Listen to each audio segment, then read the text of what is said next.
जय माता दी। साथियों, आज एक दिव्य वृक्ष की बात करते हैं, बरगद का वृक्ष। बरगद को संस्कृत में अक्षयवट, वट वृक्ष, यक्षतरु, रोहिणी, ध्रुव जैसे सुंदर नामों से पुकारा जाता है। यह एक बहुवर्षीय विशाल वृक्ष है।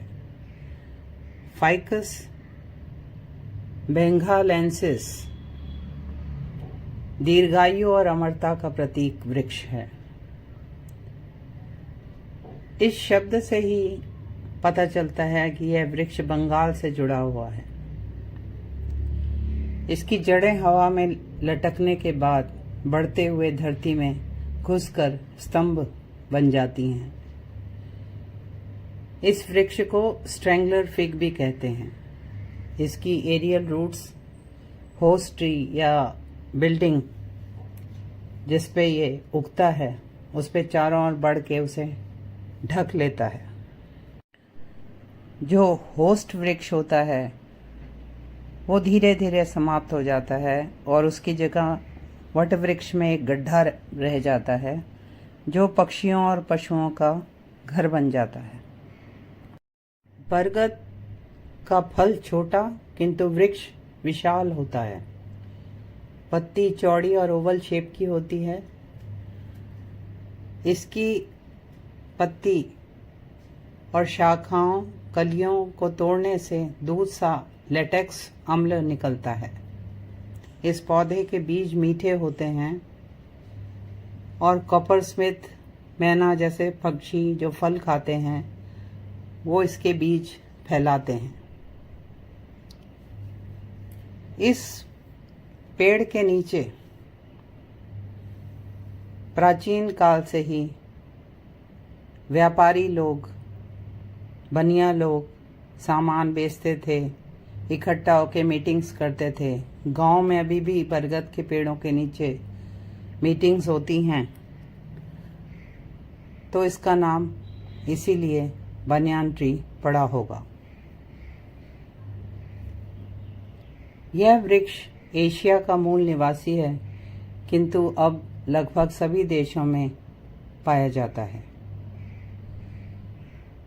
आयुर्वेद के अनुसार बरगद के चिकित्सा संबंधी गुण अनंत हैं। यह पेड़ न्यूट्रिएंट से भरपूर है। बरगद के बीज, पत्ते, दूधिया रस, छाल और हवाई जड़ें, उनके नरम छोर सबका उपयोग होता है।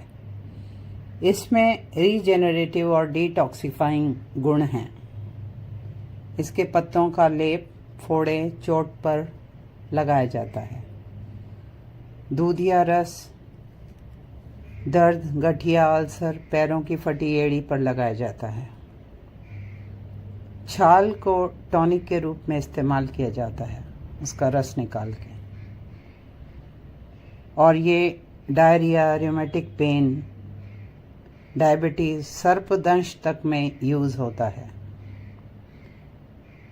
छाल का रस का गरारा दांत के इलाज में भी किया जाता है। पत्तों और जड़ों का प्रयोग केशों के लिए भी होता है, बालों को बढ़ाने के लिए।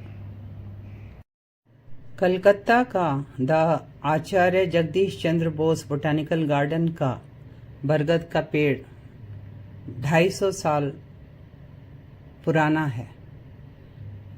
यह दुनिया का सबसे विशालकाय और पुराना बरगद का पेड़ है जो Guinness book of world records में दर्ज है।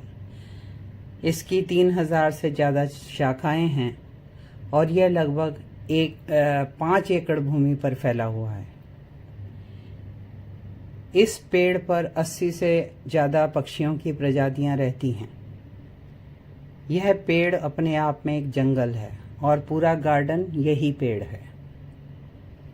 1987 में भारत सरकार ने इस बरगद के वृक्ष को सम्मान देने के लिए डाक टिकट भी जारी किया था। पेड़ की देखरेख 13 लोगों की टीम करती है।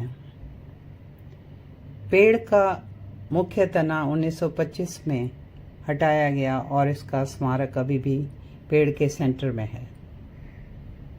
आंध्र प्रदेश का बरगद का पेड़ थिमम्मा मारीमन्नू दुनिया का सबसे बड़ा पेड़ है और यह भी बहुत पुराना बताया जाता है। साथियों, please like, share and subscribe this channel. और अब बरगद के वृक्ष के विषय में आध्यात्मिक बातें। यह वृक्ष हिंदू और बौद्ध धर्म से जुड़ा हुआ है। भारत के मंदिरों में पीपल और बरगद के पेड़ शुभ माने जाते हैं, जबकि घरों में लगाना ठीक नहीं माना जाता बरगद या पीपल के पेड़ को, क्योंकि ये विशालकाय होते हैं। हिंदू धर्म में बरगद के पेड़ की पत्ती में भगवान कृष्ण का विश्राम स्थल है। श्रीमद् भगवद गीता के 15वें अध्याय में भगवान कृष्ण ने संसार की तुलना बरगद के पेड़ से की है, जिसकी जड़ें ऊपर की ओर हैं और शाखाएं नीचे हैं। इसके पत्ते वेद हैं। इस वृक्ष को जानने वाला वेदों का ज्ञाता है। वे कहते हैं कि भौतिक जगत आध्यात्मिक जगत का विकृत प्रतिबिंब है। भौतिक जगत अस्थायी है, जैसे पानी में पेड़ का उल्टा प्रतिबिंब। आध्यात्मिक जगत में प्रकाश और आनंद है। इसमें ईश्वर के आगे समर्पण करके पहुंचा जा सकता है। वट पूर्णिमा में ज्येष्ठ के महीने सुहागनें अपने पति की और माएँ अपने पुत्र की दीर्घायु के लिए इस वृक्ष की पूजा करती हैं। इस पर पवित्र धागा बांधती हैं। इसे कल्प वृक्ष मानकर मंदिरों में भी मनोकामना मांगने के लिए लोग धागा बांधते हैं। भारत की धार्मिक पुस्तकों में 2500 सालों से इस वृक्ष का महत्व बताया गया है। यह वृक्ष पूजनीय है। भगवान अर्जुन से कहते हैं, मैं वृक्षों में अश्वत्थ हूँ। यह जीवन और उर्वरता का प्रतीक है। कुरुक्षेत्र जो धर्म क्षेत्र है, वहाँ सरकार द्वारा आयोजित लाइट एंड साउंड शो के कुछ क्षण दिखाती हूँ, जिसमें कि बरगद के वृक्ष का सुंदर प्रयोग किया गया है। ये कुछ भगवद गीता की पंक्तियाँ हैं। भगवद गीता का महत्व बताया गया है।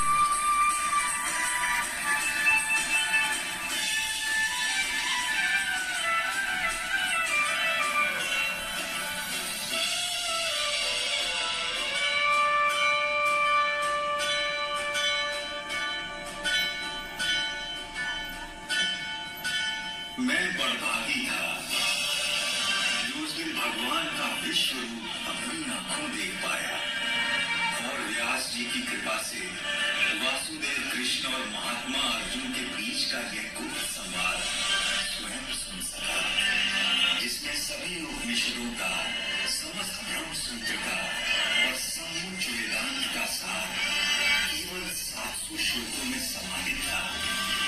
तभी तो कहते हैं कि जिसने इस उपनिषद ब्रह्म विद्या योग को जान लिया और श्रीमद् भगवद गीता को मान लिया, वह वास्तव में विद्वान, सचमुच में सर्वज्ञ और यथार्थ योगी बन जाता है। आशा है आज की इस रात के बाद कल का सवेरा आपके जीवन में एक नया प्रकाश, नई आशाएं और निष्काम कर्म के प्रति एक नवीन ऊर्जा लेकर आएगा। तब तक मैं केवल इतनी ही कामना करूंगा, सब सुखी हो, निरोगी हो, कल्याण हो सबका और कोई दुख न भोगे। सर्वे भवन्तु सुखिनः। सर्वे संत निरामया सर्वे भद्राणि पश्यन्तु मा कश्चित् दुर्भाग्ये ओम शांति। जय माता दी।